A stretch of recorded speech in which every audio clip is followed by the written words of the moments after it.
Saudi আরবের বিভিন্ন অঞ্চলে ভারী বৃষ্টিপাত হয়েছে। এতে দেশটির অসংখ্য রাস্তাঘাট বৃষ্টির পানিতে ডুবে গেছে।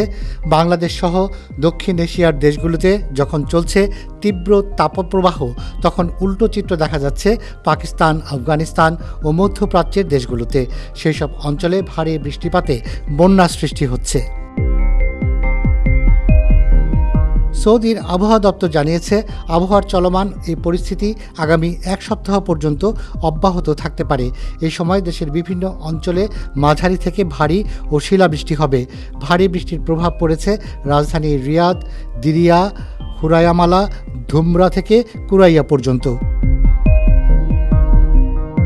দেশটির আবহাওয়ার দপ্তর আরও জানিয়েছে, মক্কা এবং এটির আশেপাশের অঞ্চল তাইফ, মাইসান, আদাহাম, রানিয়া সহ আল মুরায়াতেও আগামী কয়েকদিন আবহাওয়ার সবচেয়ে খারাপ থাকবে।